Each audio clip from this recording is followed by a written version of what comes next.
The Washington Wizards, 15 and 67 last year, one of the worst teams in the league. For their failures, Wes Unseld Jr. left midseason, replaced by interim coach Brian Keefe, who's now the head coach. But the Wizards got the number two overall pick, used it on Alex Sarr. Now, the draft was not a good draft by most analyst standards, and Sarr kind of proved that number two overall pick does not necessarily mean good. He went 0-15 in a summer league game, and normally I don't talk about rookies, and normally I don't talk about summer league games, but 0-15 is a lot, especially as you're starting to get into the league. Hopefully, he can prove the haters and the doubters wrong, but that is a little bit alarming. As for the rest of the Wizards roster, I don't really know what the plan is. I mean, they were bad last year. They traded for Kuzma. That didn't really. Sorry, they traded for Poole. That didn't really do anything. They still have Poole, who played better in the second half of the year, but was still bad in both halves, to be quite honest. They still have Kyle Kuzma on the roster, who, there was a trade in place to trade him to Dallas, but Kyle did not want to be traded and he wanted to stay in Washington, get his stats, get his money.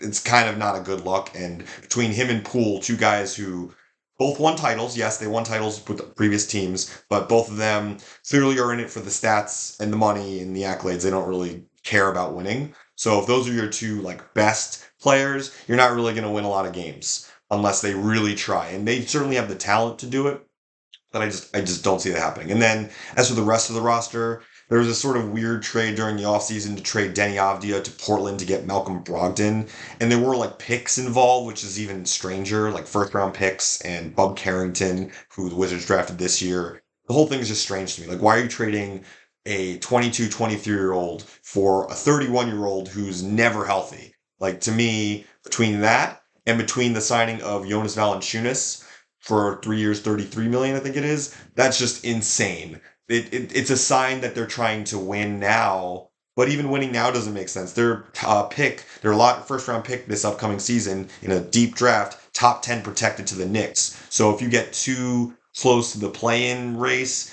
you're going to lose your pick in a great draft, and you're not getting to the playoffs probably. I don't think the play-in makes sense for the Wizards. I think if you're the Wizards, you got to figure out what you're doing. Because I look at the sort of roster as a whole. Like, Bilal Koulibaly was terrific last season until he had a wrist fracture in March. I think he's certainly a piece that is worth developing. See if he can get an offensive game. Because defensively, he's already pretty solid. But if he can work on his offense, there's a lot to like there. I was impressed by him last season.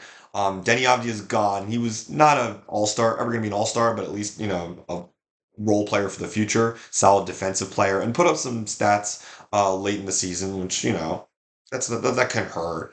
But he's out. Now you have this sort of weird core. Like, I don't think Corey Kispert is the answer to the future. I don't think Jordan Poole's the answer to the future as young as he is. Kuzma, he's kind of peaked. He's at best an all-star. I don't even think he's ever going to make all-star. So what's left? You draft, Alex Sarr, who I've already talked about. You draft Bob Carrington. I don't really know what to make of him. Sort of looking up and down the roster. There's a lot of draft picks coming in, but I don't know enough about them to say that any of them are definitively the guy. I'm not confident in it either. The Wizards also have a bad track record when it comes to this stuff. So, what's the plan between you sign JV, you trade for Brogdon, you re-sign Richaun Holmes, and you acquire Sadiq Bey. Like, those are veterans. Those are guys that you sign when you're trying to compete.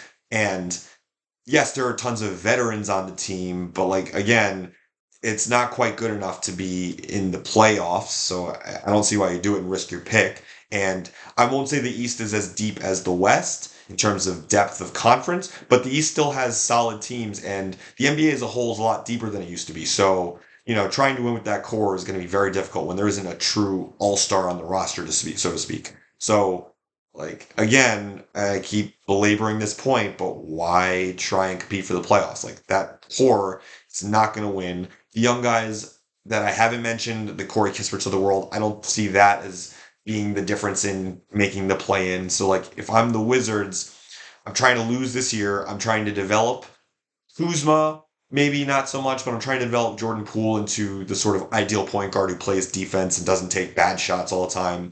I'm trying to develop Koulibaly. I'm trying to develop Alex Sarr. I'm trying to develop the young pieces. Maybe there's veteran leadership from Malcolm Brogdon and Valanciunas, sure, but I'm trying again next summer to either develop and draft more guys or maybe make a home run play with trades, but I don't really like the direction right now.